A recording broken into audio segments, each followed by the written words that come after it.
Well, guys, this is a very sad, sad day.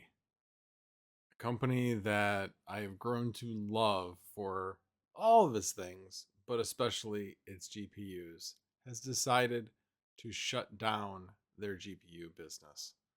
Let's talk about it. Let's get into the details.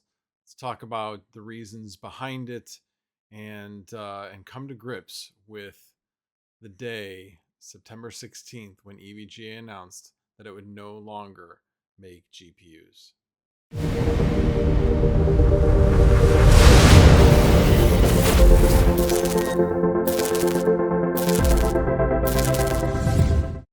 All right, guys, I intentionally taped the beginning portion in the dark because give that ominous tone. So anyway, but before we get into the meat of this, I want to let you know that this video is brought to you by Herominers.com. For the month of September, they are removing all of their fees. No block reward fee, no payout fees for their Ethereum Classic, Ergo and Ravencoin mining pools. And additionally, no parallel asset fee on their Flux pool, where parallel assets are added instantly to their payable balance. Not only that, they are giving away $1,500 in total, where at each of Ethereum Classic, Ergo, Flux, and Ravencoin, you can win $250 in 4 separate giveaways and $500 in one big combined giveaway. Herominers makes it easy for you to mine with 12 regions across the world, single port variable difficulty, pool and solo mining support, and in-depth stats for your crypto that you're mining. Join Herominers.com today, link down below.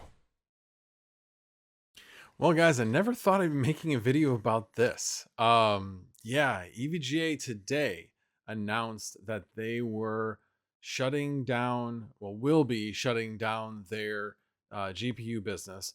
They will continue to sell the 3000 series GPUs until they can no longer sell the 3000 series GPUs. So basically, as many of you may have already done, watch the video from Gamers Nexus. He provided a lot of detail, provided a lot of objective information, objective opinion from the outside. I mean, it was opinion, but really trying to look at it from both sides. But bottom line is EVGA said, enough's enough. We're not willing to play by NVIDIA's rules anymore. It's just not worth it anymore. So breaking that down, NVIDIA, as Gamers Nexus had said, NVIDIA basically would not provide information to board partners ahead of time. They would only provide information once the announcement was made at like a trade show as far as pricing and all that kind of stuff. So they wouldn't even know how much they were going to be charged for the actual chips themselves and what they were actually going to even be able to charge for the final product. So this was a problem. If you ever run a business, it's really hard to run a business if you don't know what your costs are going to be, let alone what you're going to be able to charge. And how do you predict how many to make if you don't know what the price is going to be? So it really, they hamstrung their partners a ton. So this made it, like I said, it makes it extremely difficult to run a good business if you don't know what your costs are. And on top of all that, the profit margins on graphics cards isn't that great. When they compared the profit margins of their power supplies to their graphics cards, it said the power supplies have 300% higher profit margins. So if you do the math on that, that's 4 times because if you have one and then you do 300%, 100% is 2, 200% is 3, 300% is 4, meaning they're making $4 for every well, not $4 for every dollar they spend, because their graphics card business was 78% of their total business, or total revenue, I should say. But if you have another business that's much more profitable, they should be able to still be a very good running company. But anyway, point being is it's extremely difficult to run a business such as GPUs, where it's feast or famine when and run it on extremely low margins. It's one thing to run a low margin business when it's consistent.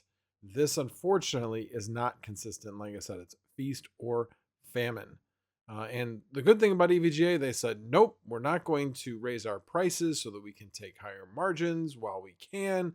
They really held to their guns and stayed consumer friendly through all of this. I respect them a ton as a result, and really is one of the main reasons why, amongst other reasons actually, but I mean, it attracted a lot of people to EVGA because of their business practices. So it's really sad that they're closing down their business, but I completely understand the reasons why that they're doing it. That's low profit and dealing with a company that's extremely difficult to work with, and it's just owner of the company finally just said, and again, they're a private company, so they've just finally said enough's enough. It's not worth it anymore. So maybe people will be thinking, well, why wouldn't they just sell that business? Well, he doesn't want to sell the business. He wants to continue on running the business. Could he sell that division? Yes, but if he sold the division, he's worried that it would tarnish the EVGA name because somebody else would come in and just run it for pure profit. And the EVGA owner is not all about just the profit. He's in it for the consumer. So really have to respect them for that. So where does that leave EVGA? Obviously, it leaves EVGA a much, much smaller company, maybe more nimble to maybe delve into some areas that they've been thinking about creating new products. I don't know. They haven't obviously talked about that yet, but it'll be very interesting to see exactly where EVGA decides to go from here.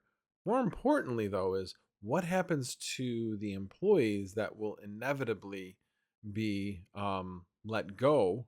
I know that the owner has said we are going to take care of our people, and that's great, but everybody wants to do something valuable with their lives. At least I would certainly hope so. I think people at EVGA are very passionate about what they were doing. My curiosity is what could rise from the ashes of this division? Could they create a new company out of all the expertise that has been built up at EVGA? Could they create a kingpin brand with all the people from EVGA, with all the contacts that they have? I don't know. I'm really kind of curious to see what comes as a result of this, or does all of the other AIB partners absorb the expertise and basically just says, hey, now we're stronger as a result of the people that EVGA has let go. Obviously, there'll be different people with different goals from EVGA. So some will be like, hey, I'm just going to the next company. And others will be like, hey, I want to create something new. And I don't want to lose what we built or the concepts and values that we built at EVGA. So I don't know. It'll be interesting to see what happens. One thing's true in life, everything changes. This is a big, big change and a big, big surprise because they had basically built up so much consumer love around their queue system and trying to do the right thing when all the other companies were just flat out taking advantage of profits by raising prices, some more than others. We won't mention any names, but we know who the companies that raised prices the most and who didn't raise prices as much. So anyway, just wanted to stop in and give my 2 cents on all the things going on. Definitely very sad about this. I guess Asus will probably get my business going forward, as a result. But at any rate, thank you guys all for tuning in, and you guys all have a wonderful evening. The GPU Hanger. Misfit Mining and the Meterbox Company have partnered up to bring back the GPU hangers better than ever. The iconic Misfit Mining GPU hanger is now going to be PVC injection molded, making them stronger and more heat resistant than ever before. This project will be 100% community funded and produced once our goal is met. As a thank you for all your support, we are running a massive giveaway for the entire month of September, giving away over $7,000 in prizes like the iPolo V1 Mini, Mini Classic Plus, G1 Mini, tons of meter boxes, GPU hangers, and limited edition NFTs. Check out the new GPU hanger and enter this amazing giveaway. No purchase is necessary. You may also purchase additional items for even better chances to win. The GPU hanger contest is worldwide, extending through September 30th. Winners will be publicly announced on October 5th.